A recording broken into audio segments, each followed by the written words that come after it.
I do not speak Spanish, so I apologize, but I figure it's a good change of pace. After Spanish for a couple hours, we'll switch it to English, and then you'll go back to Spanish. So there we go. So I definitely didn't write that, but what we're going to do is we're going to take a look at how ransomware and WannaCry has kind of manifested itself in mobility.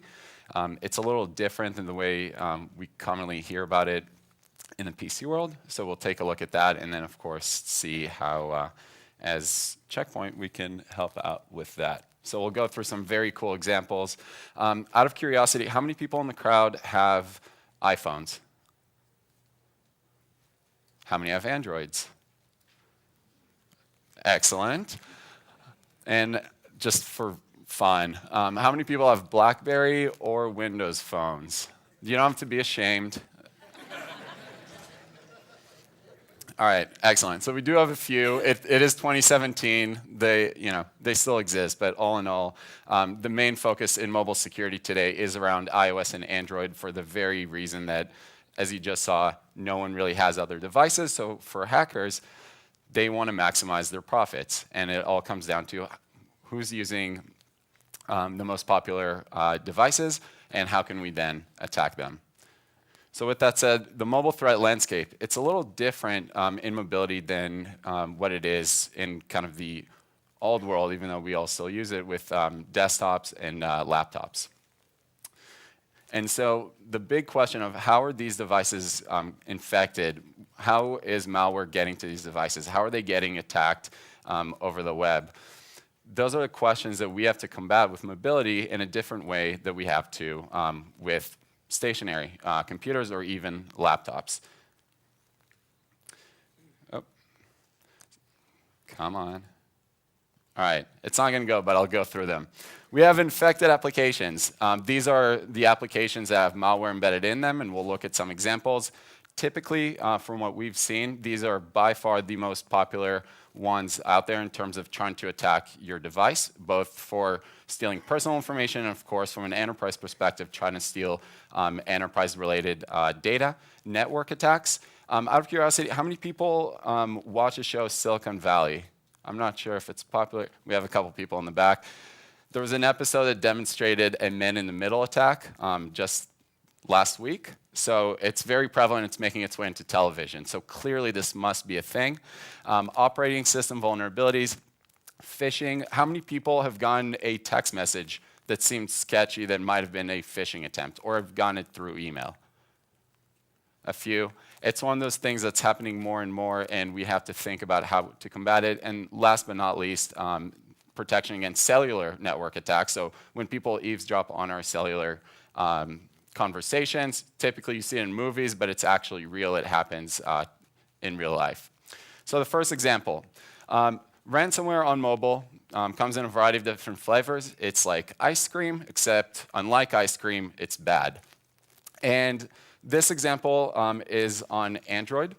And what this particular one does is it will lock your device. Now, it's not going to necessarily encrypt everything or even anything, but what it'll do is it hides itself inside another application. And for a lot of folks, they actually go and download applications from third-party app stores. Sometimes on Android, you'll even get them from the official Google Play Store. Once they download, a lot of these will actually wait a little while and then immediately root the device, take over, and lock you out. The unique thing with this one is that it actually would tell you to download another application on a different phone because they just locked you out of your own phone. You have to download another application. Through an instant messaging service, they would send you the code and the phone number to dial, and then they'll actually make you speak into the microphone of the other device to unlock it. And they accept payments in Bitcoin, which was referenced earlier, but not all of them do it.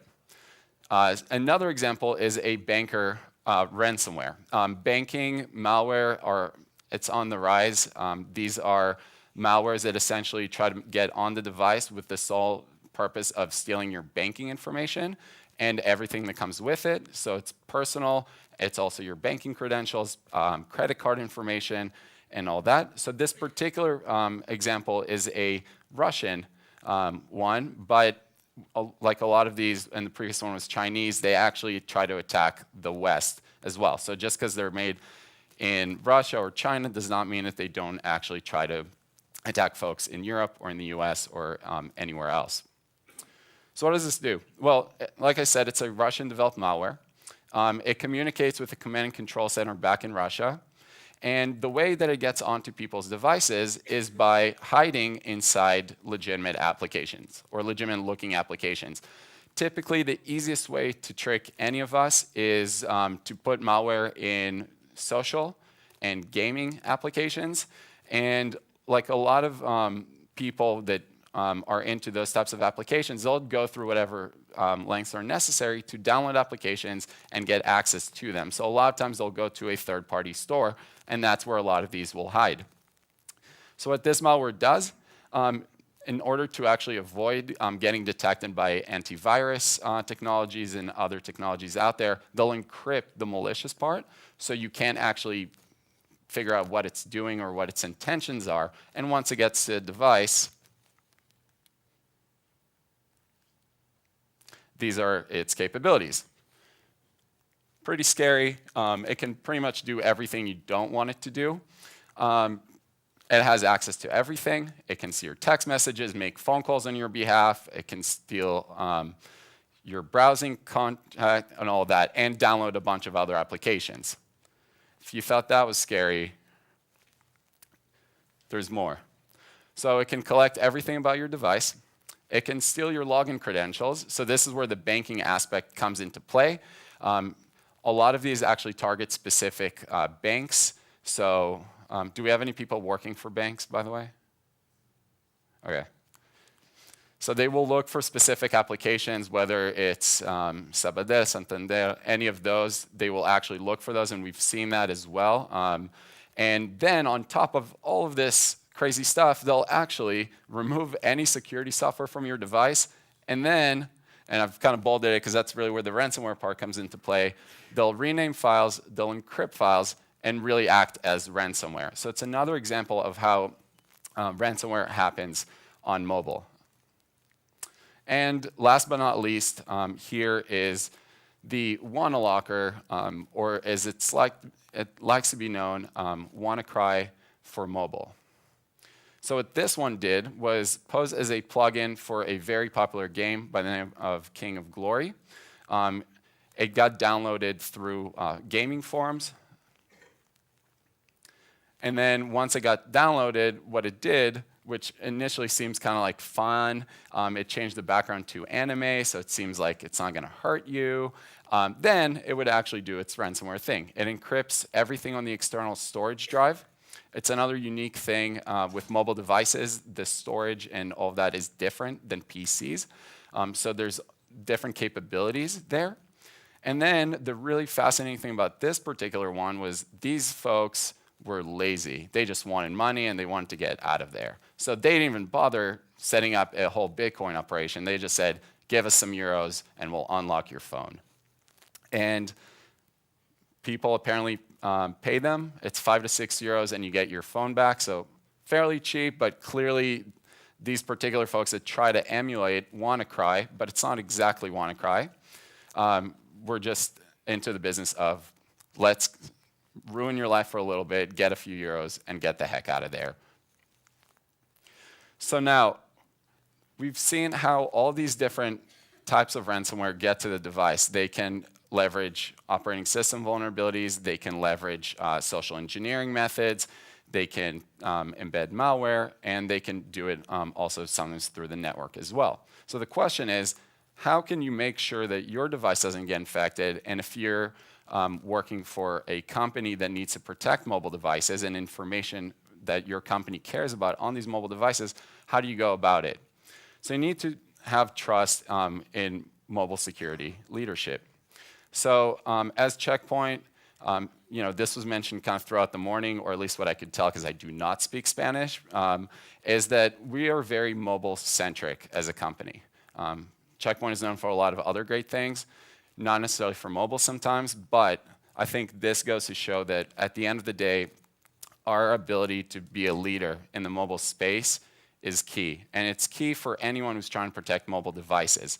So on the report that Google publishes on a yearly basis, so this is the most recent one for 2016, we were responsible for 70% of the threats that they mentioned. They were first discovered by Check Point, whether it was the technology or the researchers that we have specifically for mobile, or both. And that's both from an attack perspective, and Gabby mentioned Google-again attack earlier, or a vulnerability, whether it's in the operating system or the device itself. So, third-party testing. It's always good to talk about ourselves and we're so great, but it's nice when other people tell you you're terrific. So we actually did this fairly recently in March of 2017. And this was done by Meyercom, and we actually scored by far the highest. They tested iOS and Android. They tested things that are kind of known in the environment and but unknown as well to see how we would react. And we were able to get a perfect score, which is rare and was far ahead of our competition. And then going back to discovering things first, we have both on the attack and the vulnerability front have been light years ahead of our competition in terms of identifying all these new emerging threats because it's mobile. These things change every single day. New operating systems come out, new device manufacturers decide they want to get into the market, and these things change rapidly, and networks change as well. So you got to keep up with all of that, and that's where, for us, we think that research is key, and then that feeds into the technology. So how does Sandblast Mobile, the artist formerly known as Mobile Threat Prevention, help you with that? So Sandblast Mobile gives you complete threat detection and mitigation, because that's important. Going back to Gabby's presentation earlier, it's not just enough to put a bucket. You need to, that's great, but at the end of the day, you want to protect it before it even gets to the enterprise. So you want to catch those threats as they're trying to attack you, not after they've already attacked you. So you need mitigation as well. Detection's good, mitigation's even better. We do have the best mobile threat catch rate. Full visibility, and what do I mean by that? I'm on two fronts, right? We have our mobile users, like all of us, and then we have our security and IT side that need to be able to identify the trends that are going on in their enterprises and then make better decisions as to how they want to react and what suits them the best. And of course, simple deployment. It's mobility. No one wants their device to have things that their enterprise puts on there. And so a lot of times there's a back and forth between employees and the employers, and it's all about simple deployment and providing value, and that's really what's key. It's providing value to the end user as much as it is to the enterprise. So it's telling the end user what you're scanning, what you saw, and really how you're helping them out, and that's our goal. We want to help both, as opposed to being that product that is just helping one side, and that's typically the IT side. So to go into more detail here, we have a very interesting layout to our architecture, but it goes back to the simple deployment part. We are a cloud-based solution, which is also another thing that I believe that Check Point from a perception is not necessarily known for. So it's very agile, it's very quick, because again, it's mobility. You need to be able to deal with these things on the fly, and these things change. So you need an environment that helps you protect it in a very fast and flexible manner. What we do, we have our application. How many people have seen the application? We have a show of hands. All right, excellent. So the application sits on the device, and it scans the environment. It'll make sure to tell you that, hey, you just got an SMS phishing attack. Go ahead and remove that. It'll look at your device and see, is it rooted? And beyond that, is it rooted because you as a user rooted it, or did something malicious root your device? Because it's a key difference, and it matters both to the user as well as the enterprise. And we'll also make sure to look at the network. I'm traveling from Tel Aviv. I was at the airport, at a bunch of airports on the way. I'm using different Wi-Fi hotspots. I want to make sure that I'm not using a Wi-Fi hotspot that is malicious, where someone else can see all my traffic, especially because I try to be efficient and do work as I was traveling. And I'm not just saying that because Gabby's here, and there can be consequences. But it's really important to make sure that we can give in any environment that a mobile device goes into that protection, and the network ability is key. So then what we do to make sure that we don't screw up with the mobile device itself, and really as a user, what do we care about? Battery life. We all freak out when our battery's at 50%, unlike our cars, which we get the gas meter to go all the way to the bottom, and then we'll feel it with our mobile devices. We're very sensitive to it. And so what we do, we actually do a lot of heavy lifting up in the cloud. We do a lot of the app analysis there. We have a variety of engines that look at the behavior of the application. So we do sandboxing, much like our threat prevention solutions for the PCs. We do a lot of the same for our mobile devices. So we'll look at the application. We'll see how it behaves. A lot of applications will say, I'm going to behave a certain way if I'm in Spain, or if I'm in Portugal, or if I'm in Russia.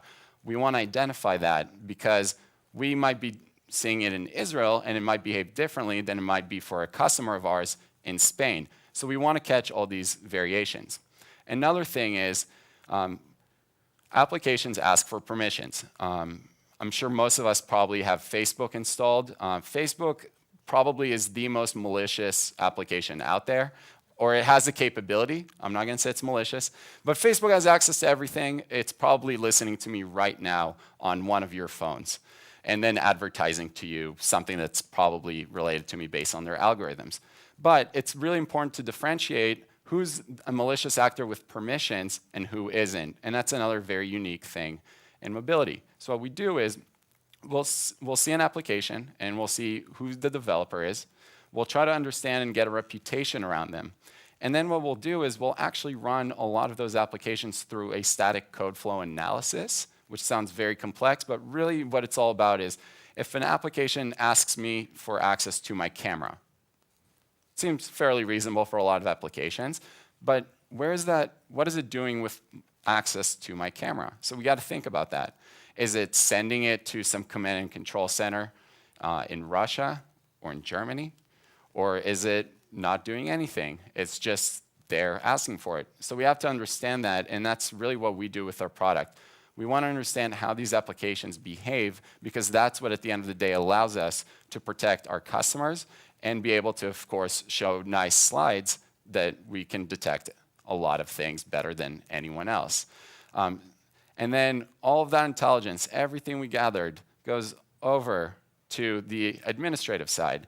And that's where you see our lovely dashboard, at least in a high level. So we want to tell the company, hey, this is what your environment looks like. These are things that before you probably had no idea existed. Most products do not have the ability to give you the level of detail and granularity that we can give you on mobile. So it's uncharted territory. It's as if you were blind, and all of a sudden, there it is. You can actually see again. And because mobile devices are so important to us as individuals within the enterprise, let alone just as individuals, we have to make sure that enterprises not only realize it, but realize how to deal with them. And not just say, this is what we do, this is not a problem for us. How do you know it's not a problem for you? Well, now you can actually gain visibility and make an educated decision based off of that.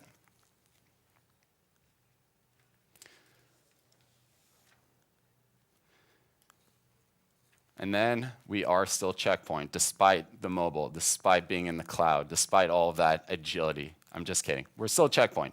So the benefit of this is our Threat Cloud integration.